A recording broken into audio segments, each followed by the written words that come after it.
Last Sunday, Melissa introduced our Advent sermon series about the four women whose names are found in the genealogy of Christ that composes chapter 1 of the Gospel of Matthew. A series that we are metaphorically entitling We're Expecting. And this week, I get to talk about Rahab. This is a relatively controversial woman whose name we heard in our first reading this morning. Now you may rightfully perhaps ask, on what authority do I get up here and talk about women in the Bible? Particularly in light of that series title, given the picture that we have up there. Because I don't have a whole lot of actual hands-on experience in that we're expecting part, believe it or not.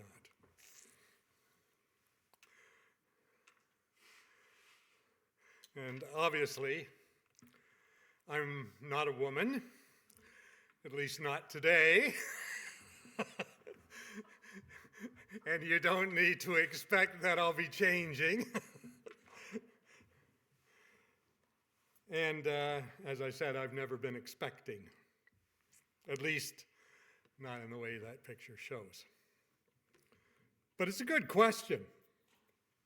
And actually, the only authority I have is that I'm the preacher today and it falls in my lap. But the question really is a valid one. Because the way the topic of women of Scripture has been handled by male preachers in the past, particularly in the evangelical world, both from the pulpit and in literature, is at times pretty outrageous. Presumptuous would be actually too inadequate a word, but at least it's a place to begin. It may come as a surprise to some of you that women and men do not perceive the world in the same way. A fellow named John Gray wrote a book about that.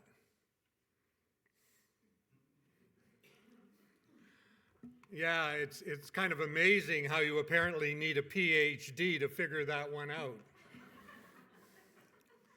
I mean, whatever one's view of the biological and philosophical questions surrounding gender similarities and differences, few would dispute the common sense observation that women experience and interpret the world differently from men. If you're male and you don't know that, then you're probably 6 years old. Beyond that age, experience becomes a profound and sometimes brutal educator. Just ask any husband. So that would be my experience anyway. So what's a poor male preacher to do in this masculine body and mind and voice? That's why I am profoundly grateful that Melissa is my counterpart in this series. It's absolutely necessary that these women's viewpoints are seriously considered in Christian preaching today, particularly in a dialogue concerning women's stories and experiences in the Bible. Now, the second reading this morning from Joshua 6 finds the subject of our sermon, Rahab, front and center in the historical Exodus story. The city of Jericho has been destroyed, and Joshua wants her and all her family spared from the total destruction of the city of Jericho. Not just the city proper was to suffer destruction, but all of the inhabitants, all the livestock, and all of their possessions, except the more precious metals, were to have suffered exactly the same fate. Now, if you're wondering why, it's a pretty darn good question. However, the answer's a little complex for this sermon this morning. But it does speak to the words used in the first verse that we read, verse 17. The city and all that is in it are to be devoted to the Lord. Now, we generally translate that word in modern idiom to mean like given first place in our allegiance. I'm devoted to my wife. So she's prominent in my allegiance, next to God, of course. So as long as everybody did that, everybody was okay and there was no danger. Well, here's where applying contemporary definitions to ancient constructs can lead us to some misunderstandings. That is not what devoted means here. What it is referring to is the ancient cultural custom of devoting objects to a deity, which actually resulted in the necessity for their destruction. So it could more properly be read, set all of these things apart for destruction. Now, hey, there are lots of ethical and moral issues in this topic when you consider these ancient customs and the thinking that took place around them, and frankly, the theology that took place around them. And for sure, it's worthy of further reflection. However, at another time, because I just really do not have time to adequately cover this in this sermon. But I'm open for dialogue, I'm open for discussion on that at any other time. Here, however, we deal with the fact that Rahab and her family are to be spared and become assimilated into the Israelite culture, living amongst them for the remainder of their days. She had the good fortune of marrying someone named Salmon, who is mentioned in the Old Testament as being a descendant of Judah and an ancestor of David. You find that in 1 Chronicles chapter 2, verse 11. However, there is no specific mention in the Old Testament of the actual marriage. So one commentator explains it this way. The Old Testament records are silent as to the marriage of Salmon with the harlot of Jericho. When they were compiled, it was probably thought of as a blot rather than a glory. But the fact may have been preserved in the traditions of the house of David. That, by the way, was a male commentator. So as I've said, I've begun with the end of the story because it speaks to Rahab's place in the genealogy of Jesus. And we discover that this is the woman that we know more about in that list of women than her husband. Interesting. But it's the first part of Rahab's story that is particularly fascinating. And here's a pretty interesting fact, at least it was to me. According to the British Christian publication Religious Dispatches, Avatar, the film directed by James Cameron, which set all kinds of box office records, is actually a retelling of the Rahab story. Apparently, it was the film writer's inspiration, as we find the character in the movie Jake spy on the Na'vi, that's the people that have been constructed, the avatars. And then he gets caught and And there's this whole movie theme of his work to save them and free them. The author of the article wrote that, I quote, "It's a cinematic fable in real 3D of how to mythologize biblical stories and interpret them in subversive ways." Because, of course, the theme of the movie and the message of the movie does not at all fall in line with the theological perspective of the story of Rahab. Interesting, there's a sequel to the film, just finished production and set to be released in the near future. However, let's just see what the first part of Rahab's story found in Joshua chapter 2 was all about. Her story isn't long, but it's certainly profound.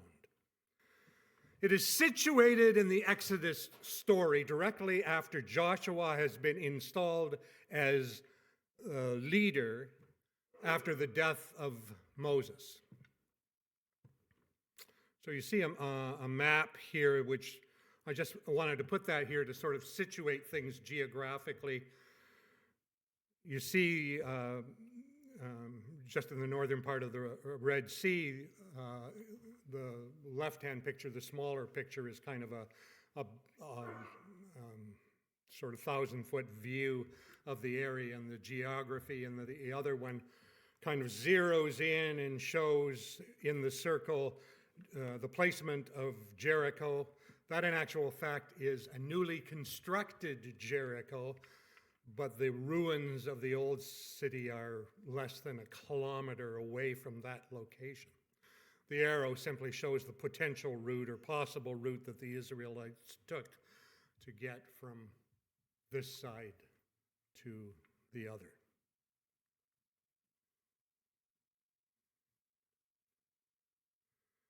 Now, Joshua sends 2 spies to check out the city of Jericho, which, of course, is the first barrier between the Israelites and Canaan. The 2 spies walk up to a house that is set in the wall of Jericho and meet a woman, Rahab.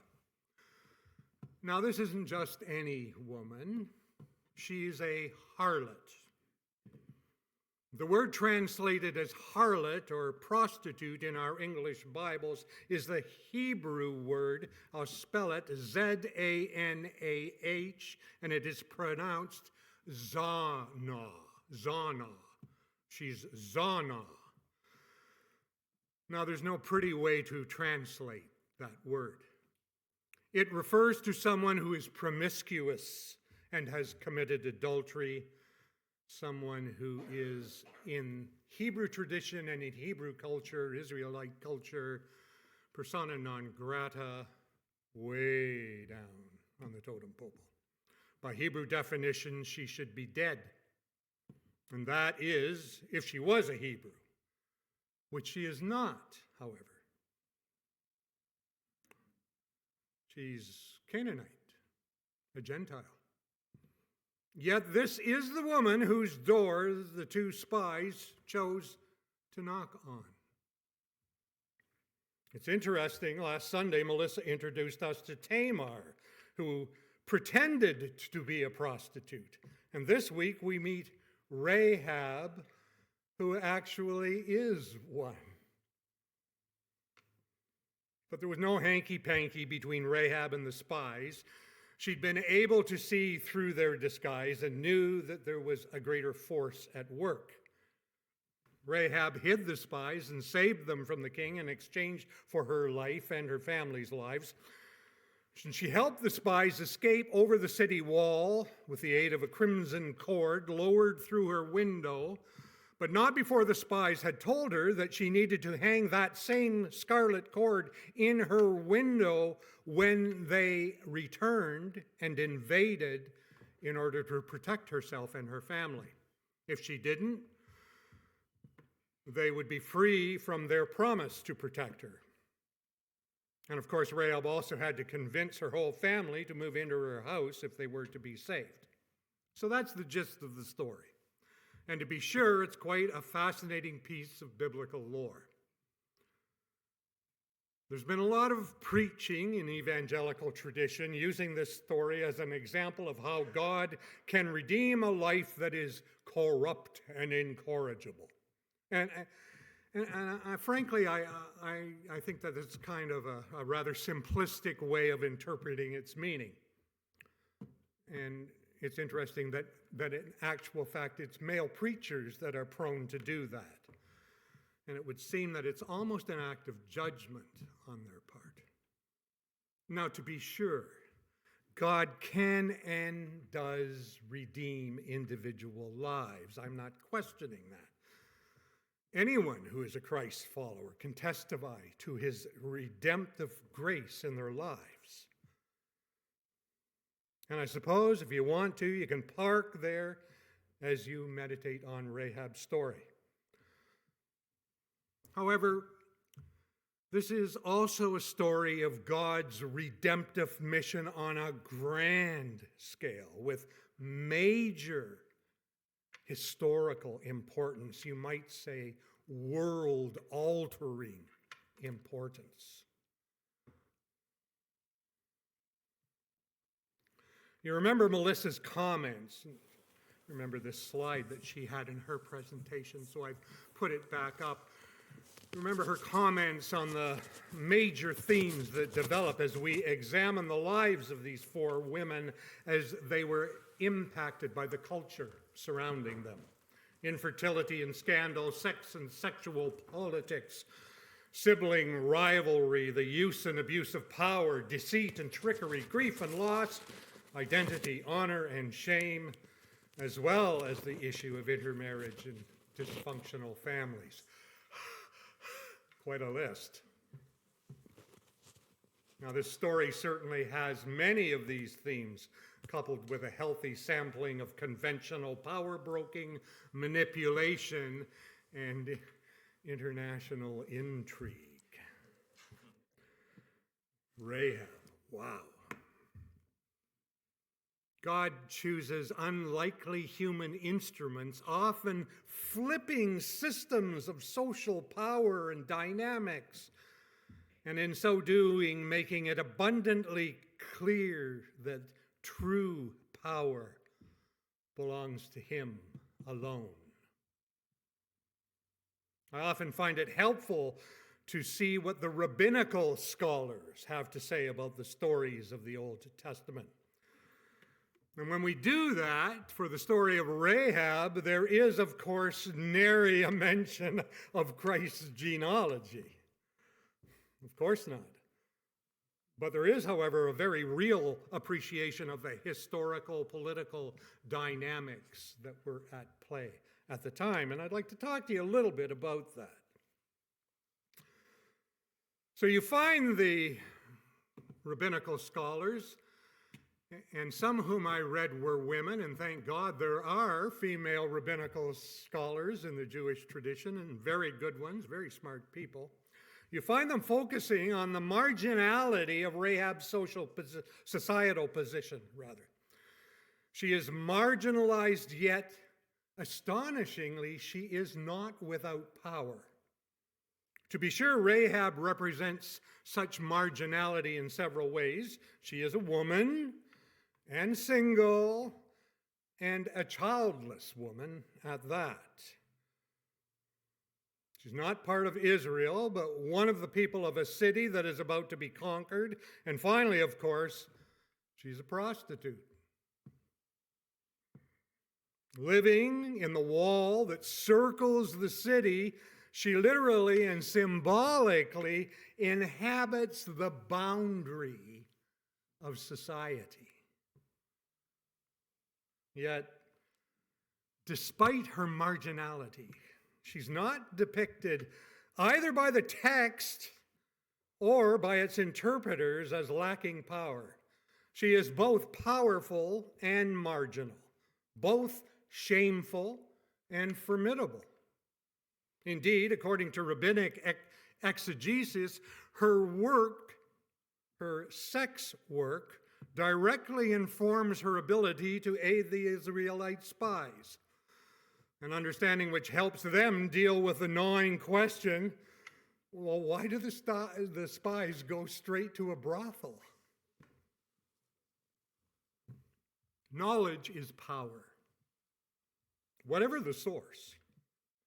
And the text gives us no indication of what kind or how much reconnoitering the spies did prior to their arrival at Rahab's hole-in-the-wall home. But presumably they did enough to find out who had useful knowledge, and they went straight to the source. Whatever way you look at it, Rahab emerges as a woman with connections and inside knowledge. While society does not imbue prostitutes with traditional forms of social status or power, the rabbis note that sex work can give a woman considerable practical power. She hears the stories and the secrets of men who visit her. Her name was known to all the great men in the land, and they would, in fact, reveal secrets to her. And thus it could be expected that the Israelite spies, men seeking knowledge about the city, would seek out Rahab, because they know that she holds many secrets. When the Canaanite king hears in Joshua chapter 2, verse 2, that the Israelite spies have come to his land, he immediately sends orders to Rahab to produce these men. Well, why? The king's confidence that this is where the spies were to be found underscores the assumption that all men of note pass through her home. How else do we rationalize that the king would immediately assume that it would probably be from Rahab that the spies would seek out information? The assumption of Rahab's strategic importance brought with it the desire to explain what made her so popular. It was important to the rabbis to go to this place.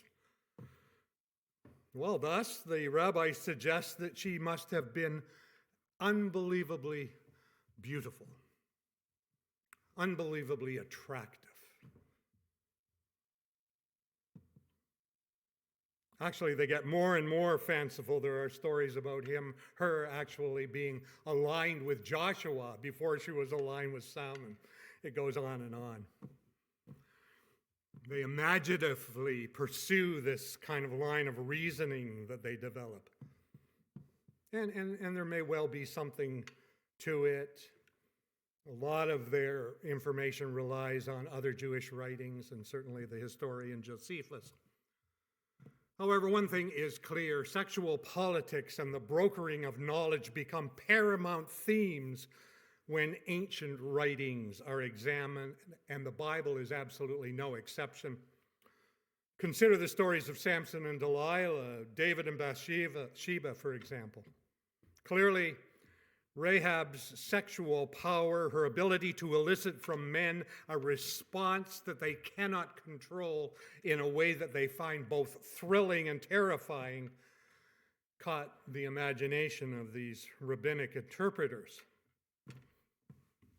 Well, so be it. However, I'll leave the rabbis to their thoughts and press on with our Christian sermon this morning. But I do think that their historical perspective is both interesting and can well inform our thoughts on the matter. By her own admission, Rahab's abilities are no match for the power of God, because it's interesting that it was Rahab who posed a healthy and surprising understanding of this one Hebrew God. And this expressed fear of God became her prime motivator. That in itself is quite biblical, is it not? The fear of the Lord is the beginning of wisdom, and knowledge of the Holy One is understanding. Proverbs 9, verse 10. In Joshua chapter 2, verses 9 to 11, as Rahab explains to the spies why she saved them and recounts what she has learned about the God of Israel, she says that her people have heard of the feats accomplished by the Israelites' God, Yahweh. And Rahab believes by faith the wonders that God had done for Israel and requests asylum in the Israelite camp. And there the story of Rahab's redemption becomes activated. The Gentile harlot is transformed completely. Rahab, the Canaanite prostitute, morphs into an Israelite woman of valor. She, a Gentile, acted out of fear and a desire for relationship, and God redeems her. The story of Rahab demonstrates in concrete terms that there is nobody who is beyond God's saving power, for sure. And through this story, God is saying to us, for example, why do you not bring yourselves closer to me? And if we respond with something like, well, I'm an utterly wicked person and I am embarrassed and I am ashamed. And where in Scripture have we heard that before? As we search for the fig leaves to cover our inadequacy, our fear, and our shame, instead of rejecting us, God replies, were you more wicked than Rahab, whose house was in the city wall and who received robbers and prostituted with them? Nevertheless, she drew near to me. And did I not welcome her and raise up people from her? And is not my dearly beloved son, being made in human form, offspring from her lineage? So what have we learned about this woman? Has Rahab herself changed, or does the arrival of the spy simply allow her an opportunity to express the faith that she seems to already have? Put another way, is it Rahab who changed, or did the world around her change? Or both? Reading Rahab in relation to the surrounding cultural power structures enables us to envision a fuller, more complex character who, in addition to being a Canaanite harlot, was also an intelligent woman who seemed to do the best she could with the resources that she had to work with, what she'd been given at the time. So are we to imagine that she could have acted on this faith earlier, but chose not to?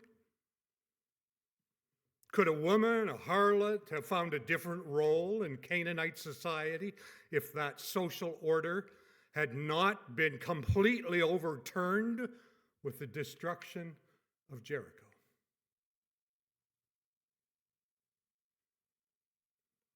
I think not. On the contrary, it's much more realistic to imagine that at her core, Rahab herself possessed no real power to change her circumstances so incredibly drastically. She could and she did manipulate her circumstances to her own advantage. But what actually happened to her went way beyond the results of manipulation. Instead, the world around her changed, and because of that, her social role was transformed completely. If we are attuned to the power structures at play in our own society, maybe we can see a reflection of that in Rahab's story.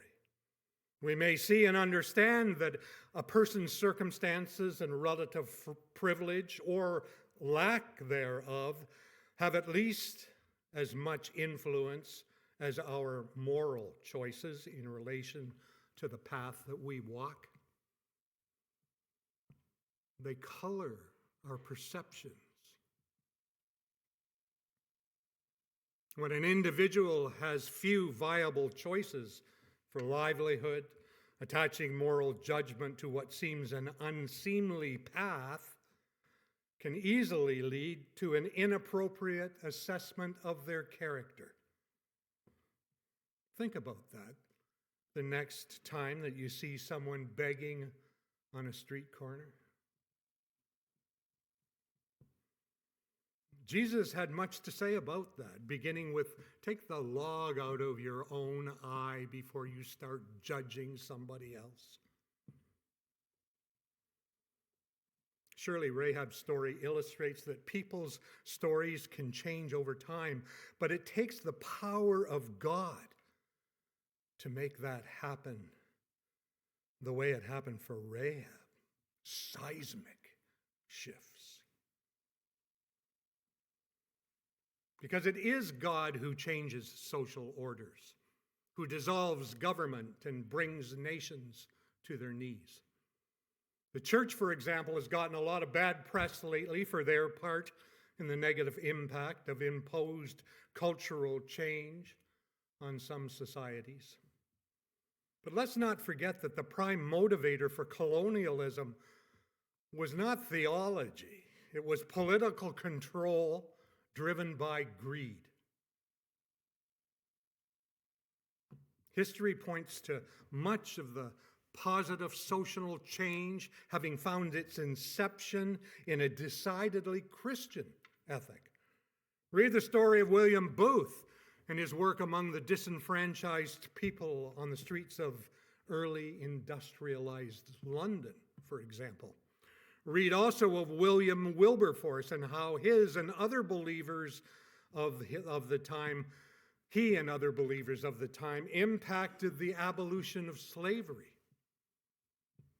It is God who can rock social structures to their very core and change the fabric of social functioning. Any modern examples of that happening? Have we not been witness to that very power over the last few years? What did the worldwide pandemic do to the way we lived our lives? And continue to do so. Now, we play our small part in change, but we actually know very little of the long-term ramifications of our actions. It is only God that has that long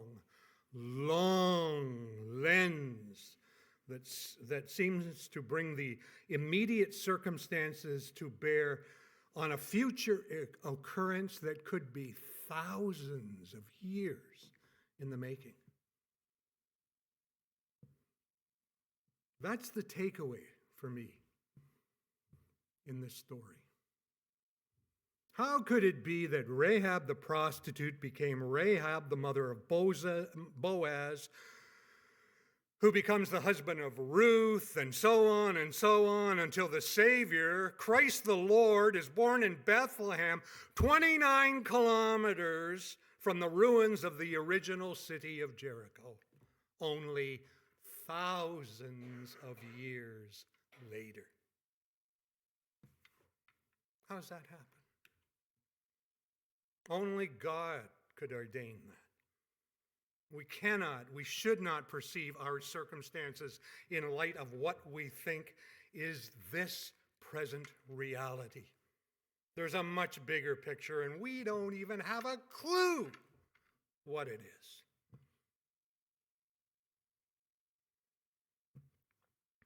Salvation is of the Lord, cries Jonah in the book that bears his name in chapter 2, verse 9.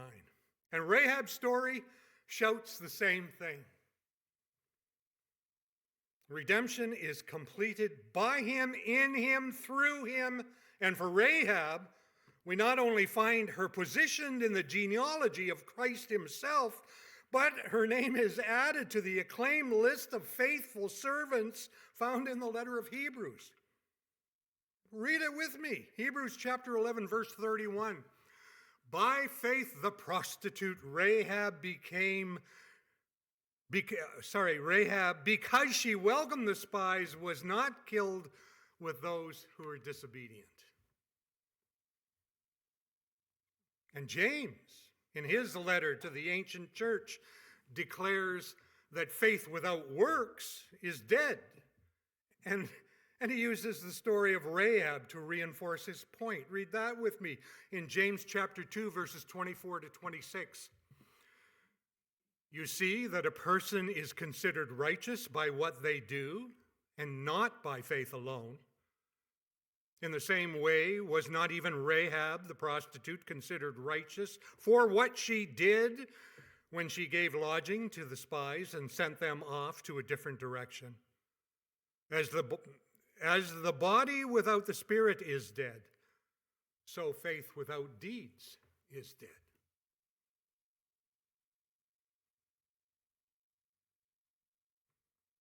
Our series title metaphorically makes the point that we are expecting. Well, what are we expecting this morning? I'm absolutely convinced that whatever it may be, God's plans are far, far greater than anything that we can imagine. Because, and I'll finish with this, Ephesians chapter 3, verse 20 from the Message, because God can do anything, far more than you can ever imagine or guess or request in your wildest dreams. He does it not by pushing us around, but by working within us, his Spirit deeply and gently within us.